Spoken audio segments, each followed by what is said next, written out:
Thank you guys for being here. We appreciate everybody taking the time. This is a big day. It's important. We are here to announce a break in a 1987 homicide cold case. In June of 1994, a body was recovered in Lake Stickney. For more than 26 years, those remains have been unidentified John Doe. After years of investigating and new advancements in DNA technology, we have finally identified the remains as Rodney Peter Johnson, born in 1962. Rodney was last seen by his family members sometime around late 1987 or early 1988 after he left on a camping trip. Detectives believe Rodney was around 25 years old when he was killed. Successful identification of Rodney was established using forensic-grade genome sequencing and genealogy. With us today is investigator Jane Jorgensen and investigations assistant Nicole Doherty with the Medical Examiner's Office, and with us via Zoom is our lead cold case detective Jim Scharf and Chief Executive Officer David Middleman with Othram. They each played a very important role in identifying Rodney and will provide further details on their involvement. Although we have identified Rodney's remains, this investigation still has more work to be done, and we are asking for the community's help. Before I turn over the podium, I have to thank all the detectives, medical investigators, as well as our partners with Othram who worked endlessly and never gave up on identifying and seeking justice for Rodney. I will now turn it over to Detective Jim Scharf, who will share more about the active homicide investigation.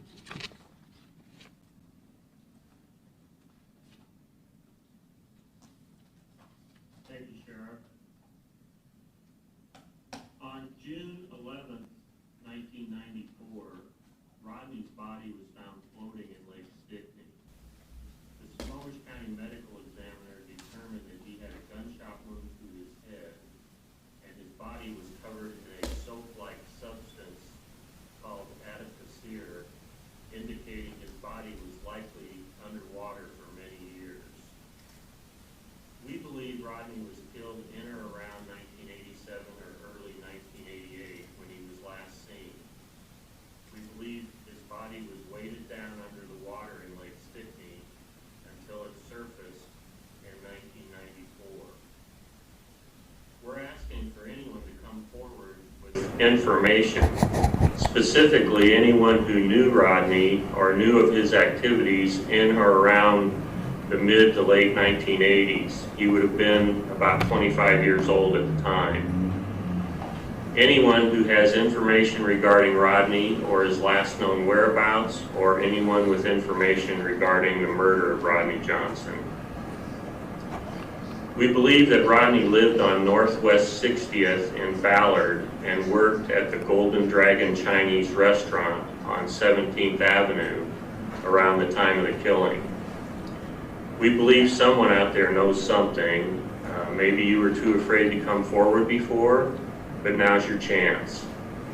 The smallest bit of details could lead to identifying Rodney's killer. So if you have any information at all, please call the Sheriff's Office tip line at 425-388-3845. Thank you, and I would now turn the mic over to Nicole Doherty with the Snohomish County Medical Examiner's Office. Thank you, Nicole, for being here to explain the crucial involvement of the office in identifying Rodney's remains. Thanks, Jim. I'm Nicole Doherty from the Snohomish County Medical Examiner's Office. Shortly after the decedent was recovered from the lake, Dr. Eric Kiesel opined the decedent to be a white male around 5'11". Dr. Gary Bell, the Washington State forensic odontologist, performed a formal post-mortem dental exam on the decedent. He came to be known as the Lake Stickney Doe. The case was added to the FBI's National Crime Information Center, NCIC, on June 15, 1994. Detectives, including Detective Greg Rinta, combed through hundreds of missing persons reports, but none were a match to Lake Stickney Doe. In October 1994, the skull was released to Detective Robert Palmer. He and 4 other students in a forensic reconstructive sketch course each drew unique sketches of what the decedent may have looked like. In November 1994, Dr. William Haglund examined the bones. He estimated Lake Stickney Doe to have been 25 to 35 years old when he died, about 5'6" to 5'10", mostly Caucasian but possibly mixed race, and to be about 150 pounds. In July 2000, the case was uploaded to the Doe Network website. Detective Joseph Ward learned about DNA analysis being performed at the University of North Texas, where he sent a sample of the decedent's DNA in 2006. The newly analyzed DNA sample was uploaded to the FBI's Combined DNA Index System, CODIS. In February 2008, there was a renewed push by Detective James Scharf with the Snohomish County Sheriff's Office cold case team to identify all unidentified decedents in Snohomish County. This included Lake Stickney Doe. In May 2008, the Snohomish County Sheriff's Office cold case team partnered with Crime Stoppers of Puget Sound to release a playing card deck containing unsolved homicide cases in Snohomish County. Lake Stickney Doe's information, along with a forensic reconstructive sketch done by Detective Robert Palmer, was included as the Seven of Hearts. In June 2008, the case was uploaded to the National Missing and Unidentified Person System, NamUs. DNA from CODIS was uploaded to NamUs in 2012. Dental information was uploaded in 2013. In April 2016, forensic artist Natalie Murray examined the skeletal remains. She included several sketches to show different possible characteristics based on traits seen on the skull. In August 2008, the heel bone, kneecap, femur, and several teeth were sent to DNA Solutions in Oklahoma for DNA extraction. DNA Solutions extracted 3 very small quantities of highly degraded DNA. The 3 samples extracted by DNA Solutions were sent to Othram Labs in Texas for further analysis and to obtain a file to be uploaded to GEDmatch, a public genealogy website. In May 2020, Othram successfully analyzed one extremely small and highly degraded DNA sample obtained from a tooth. Despite the DNA being incredibly small and degraded, Othram was able to sequence the DNA and upload a GEDmatch file. Upon uploading the DNA to GEDmatch, there was a match to a first cousin. Investigators were then able to build a possible family tree. They contacted that first cousin, who recalled 2 family members that she hadn't heard from in many years. Detective James Scharf recognized one of these family members that she'd mentioned as being a missing person, Rodney Johnson. Detective Scharf reviewed the missing person report for Rodney. In it, he found the name of the decedent's mother, father, and sister. All 3 were also in the family tree that was built based on the GEDmatch upload. To confirm the identity, family reference DNA samples were obtained and compared to the decedent. There were many, many people involved in identifying Rodney. More details about everyone involved can be found on our website. We're especially grateful for the help from Rodney's family, Othram, and GEDmatch. And although we're happy to have given Rodney his identity back, most of all, we offer our sincere condolences to Rodney's family. I'll now introduce Othram's Chief Executive Officer, David Middleman, with us via Zoom.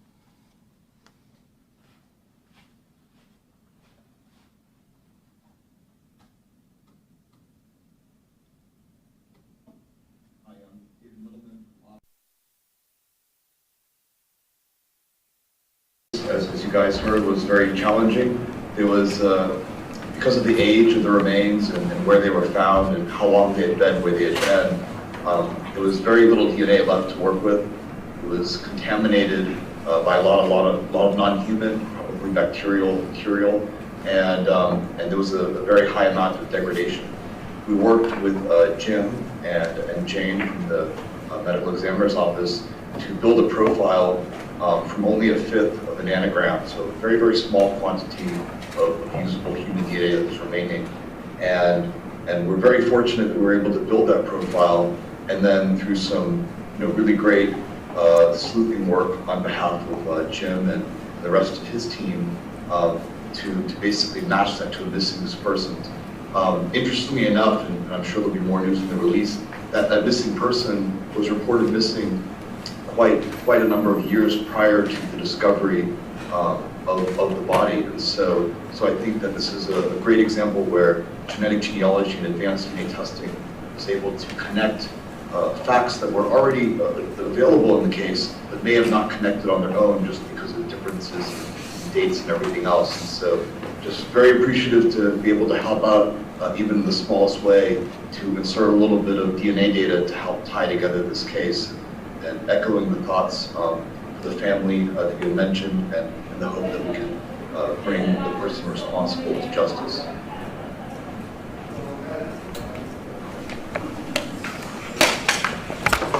So thank you, David, and thank you for your incredible work, your DNA work on this case. It's greatly appreciated. I'd like to take just a moment to introduce some of Rodney Jensen, or one of Rodney Johnson's family members, Marianne Lambert. Come on up.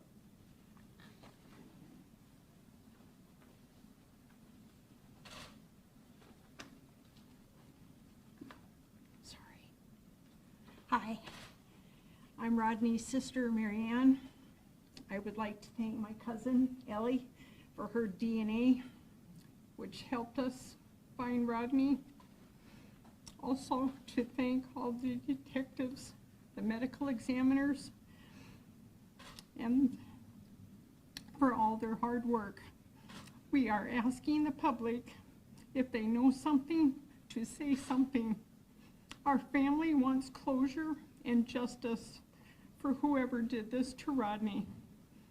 His life was snuffed out. He didn't get a chance to live long, or get married, or have children, or be with his family. Please help our family with any information or tips that you have.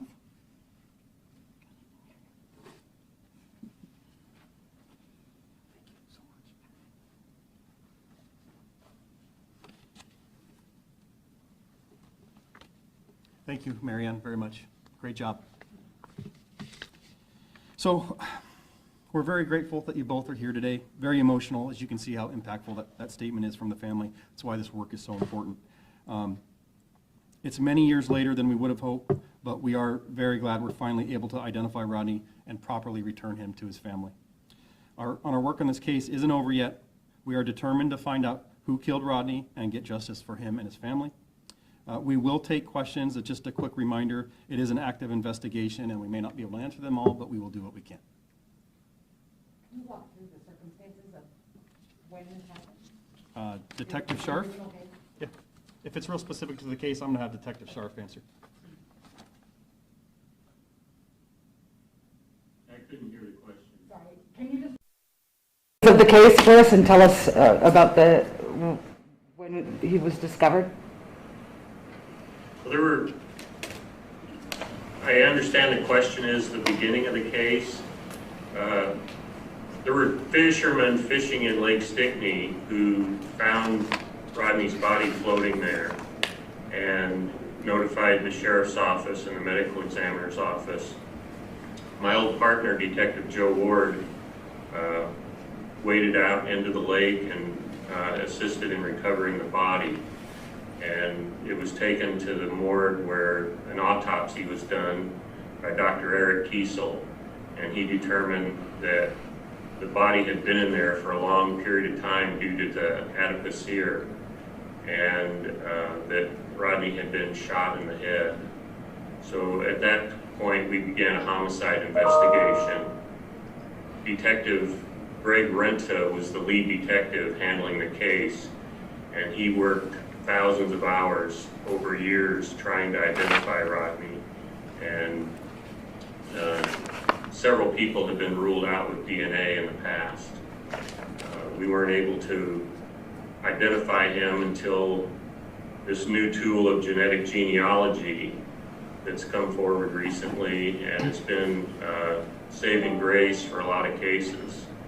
So we're really fortunate that we have the technology now that we have, and that we can identify someone through such a small, minuscule amount of DNA. It's amazing. Is there anything specific that you're looking for from the public, for tips, for clues?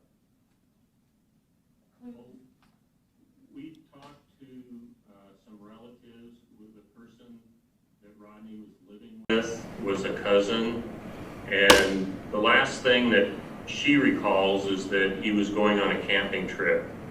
So we're hoping that we can find the people that might have been with him on the camping trip to see if something happened there, or what other activities he was involved in late 1987 or early 1988 when he disappeared.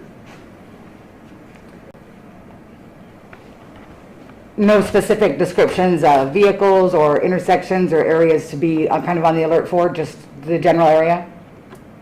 All we know is that he was living up in Ballard in North Seattle, and he might have been camping in Darrington area. That's where he was raised in a foster home, so he was familiar with Darrington, but it's hard to say whether he was in Everett, Linwood, Darrington, or where. Can any of you speak to, is this the first time in Snohomish County that genetic genealogy has been used in this way as opposed to catching a cold case suspect? No, actually, Jane Jorgensen's been working on several cases at the medical examiner's office, identifying other unidentified human remains. I believe she identified one in Edmonds a year or so ago, and other cases too. It's a tool that we're hoping that we can use to identify 8 more unidentified remains that we have in Snohomish County dating back to the late 1970s. Detective Scharf, can you walk us through the timeline of when the missing person reports were made and why the sheriff's office didn't kind of zero in on Mr. Johnson sooner than this? The timeline on When the missing person reports were made? there were a couple of missing person reports that came in on this case back in the time period of the early 90s. Can you describe what a fifth of a nanogram is in layman's terms? Like, how minuscule is that? Yeah, Okay. oh, I was just going to tell you, like, one way to think about it is if I pluck 20 cells from your body, so 20 cells would be about a fifth of a nanogram. Another way to think about it is if you take one of those recreational DNA tests, you know, the consumer test you might take with a company to learn about your ancestry, you're probably going to have between 750 to 1,000 nanograms. So that's how much comes out of your cheek when you do a consumer test. So we're talking about, instead of almost 1,000 nanograms, 0.2 nanograms, which is like about 20 cells. So you couldn't even see it, it's just a speck. And I'm curious, this Snohomish County and Detective Scharf, you've worked on many of these cases related to genetic genealogy. We've seen a couple elsewhere in the state, but not nearly as many as Snohomish County is doing. How is Snohomish County able to do that, and why are you so invested in it? I'll take that one. Sure. We're invested in it because it's the right thing to do. We are never going to stop working these cases as long as we have something to follow up on. And this is beyond the elected office of sheriff or who is here. All the credit goes to these detectives and the incredible partnerships we have doing the day-to-day work. This isn't just a job for these folks, these detectives that come to work. They live and breathe this stuff, and it's so impactful to the family members. They spend an incredible amount of time with family, with other investigators. And as long as there's something that we can go on that's valuable, as long as I'm in office, they are going to have my full support. So I can't say that we've changed anything specifically, because this goes back years, what the detectives have been working. But as long as I'm here, they're going to have my full support. If I get a call as the sheriff and they're like, hey, boss, we got to go to the East Coast to look into something, I'm going to say, good to go, approved. Because you heard the family speak today. You heard Mary Ann speak. Like I said, as long as there is something that we can follow up on and there's value in that, and we have a shot at solving one of these cases for the family members, that is exactly why law enforcement is here. I don't know if the family members are taking questions that we speak. I'd say no. No? Okay. No. Detective Scharf, for you then, what was it like to, or Sheriff Fortney, I'm not sure which of you did it, to be able to contact the family in this case and say you had an answer? It was Sunday night that I finally was able to put it together to figure out that this had to be Rodney. So Monday morning was, I think, Memorial Day, and I placed a call to Mary Ann Lambert to inform her because she was the reporting person on the missing person report. And she was over in Eastern Washington enjoying the holiday, and I think that when I told her that we believed that we found Rodney, she was just absolutely overwhelmed. It was just so heartwarming to find out that she really cared to have these answers. And every time I've worked at a cold case, that we've been able to resolve. We've gotten the same kind of response from the families. It's just overwhelming that now they finally have some information to know what happened. And it's just really wonderful to, help them learn, what's going on with the case. It's been really gratifying to help people like that. Adam, you've had one conviction of murder, one arrest, and now an identification of John Doe. DNA's, is Pandora's box opening up right now? Are we expecting to see more down the road? Like I said, as long as there's hope in solving these things, I would say absolutely yes. And I would say, you said Adam specifically, it's not Adam, it's the Snohomish County Sheriff's Office, it's the community, it's the family members. We all work together to make this stuff happen. It's not any one person or one agency. I'm very proud to support it as the sheriff, absolutely. Why do you think so? Not a lot of other agencies in the state are doing? No way I could say that, I have no idea. Is it costly or is it? There is cost to everything we do in public safety these days, yes, everything. Thank you guys very much, I really appreciate it.